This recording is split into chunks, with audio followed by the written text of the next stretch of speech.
Hello, feral friends and fellow nature nerds, and welcome to Dirt Dispatch number 57. I'm your host, Tim the Nature Nerd O'Hara. There's a place not far from Dispatch's HQ here, a place I've mentioned before, just over the border in Colorado. It's called Soapstone Prairie Natural Area. Soapstone Prairie is home to a large prairie dog colony, or at least it was. Now, it's been a while since I've been down there, but the last time I was there, which would have been last summer, there were signs up warning visitors that the prairie dogs there had tested positive for sylvatic plague. And when the plague hits a prairie dog colony, it's bad, bad news. It can kill 98% of the colony in just a matter of weeks. And while prairie dogs are hated by ranchers, mainly for the unsupported belief that their burrows pose a danger to livestock, they're a keystone species. Many other animals depend on prairie dogs and the habitat they create. Burrowing owls, swift foxes, mountain plover, and many others rely on prairie dog burrows for nesting and den sites. Their mound building encourages grass development and the renewal of topsoil, which can be crucial for soil quality and agriculture. Grazing species like plains bison, pronghorn, and mule deer have shown a preference for grazing on the same land used by prairie dogs, amplifying this topsoil regeneration. And they're extremely important in the food chain. They're an important part of the diet of many animals like swift foxes, golden eagles, red-tailed hawks, American badgers, and coyotes. But none more so than the black-footed ferret, whose diet is 90% prairie dog. Now, I've talked about black-footed ferrets before, so just to recap, in 1979, they were declared extinct. And then in 1981, a ranch dog named Shep in Meeteetse, Wyoming, brought home a dead one, revealing an isolated remnant population. The survivors were rounded up so they could be bred in captivity and released into the wild. And as I've mentioned before, there happens to be a captive breeding facility about 20 miles south of Dispatch's HQ here, and F.E. Warren Air Force Base right here in Cheyenne is host to a black-footed ferret acclimation facility, where those same captive bred animals are taught to live outside in the wild. Now, I haven't seen a black-footed ferret at Soapstone Prairie, but I know they've been released there starting in 2014, about 5 years after they started treating the prairie dogs in this area for plague, stabilizing the population. Now, captive bred ferrets aren't at risk from the plague, not directly. They're vaccinated against it before they're released. But black-footed ferrets need to eat about 3 prairie dogs a week, and a vaccinated ferret living in a prairie dog colony where 98% of the colony has been wiped out by plague is more than likely going to starve to death.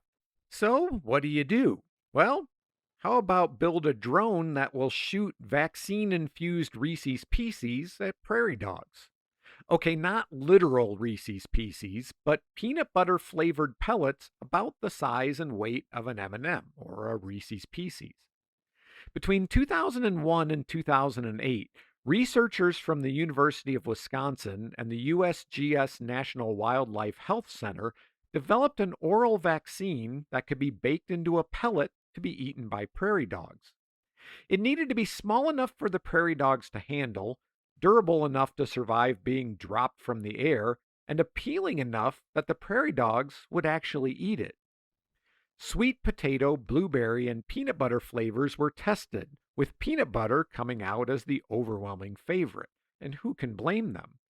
They were dyed blue so the prairie dogs would see them against the brown dirt of their colony.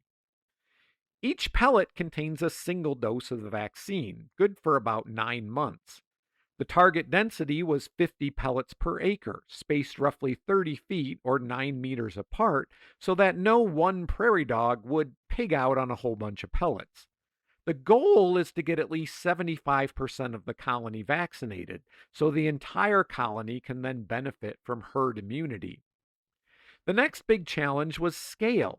A single prairie dog colony can cover thousands of acres. Distributing pellets by hand would require technicians to walk grid patterns, dropping one pellet at a time.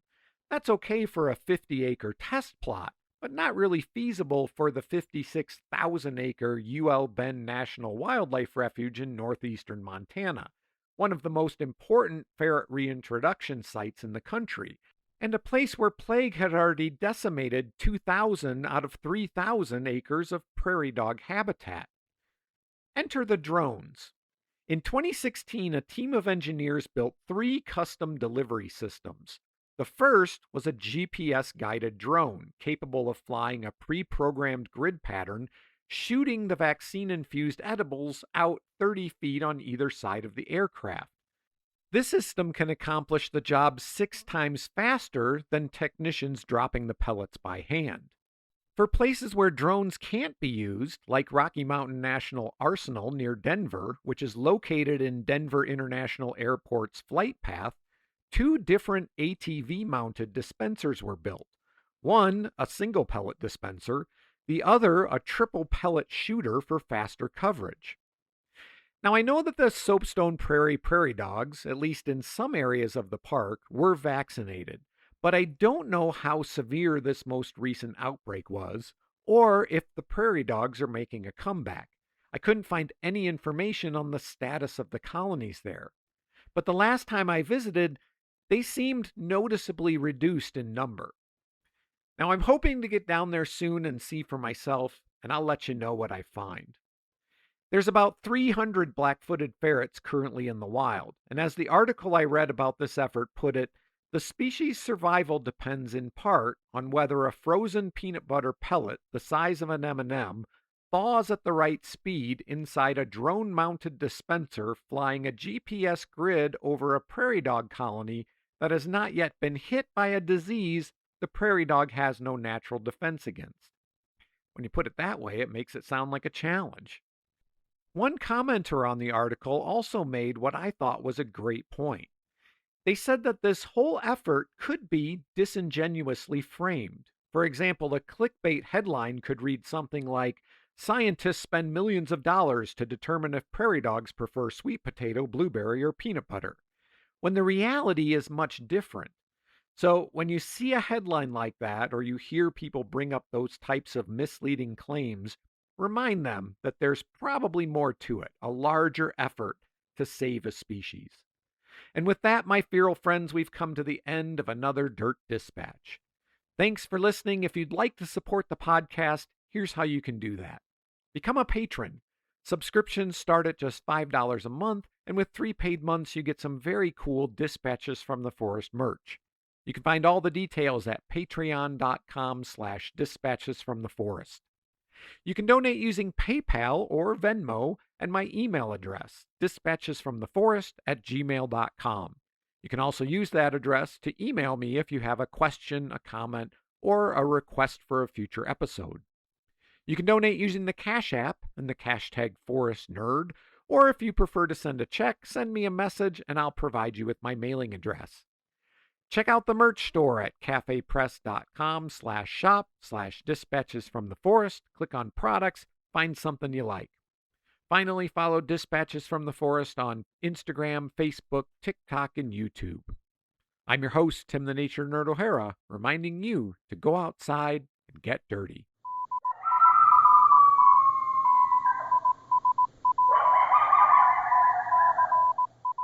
Dispatches from the Forest recognizes that the lands where we live, work, and recreate are the traditional homelands of the Eastern Shoshone and Northern Arapaho people.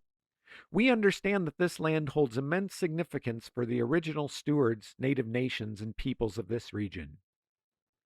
Dirt Dispatches is a production of Dispatches from the Forest and may not be used or rebroadcast whole or in part without express written permission.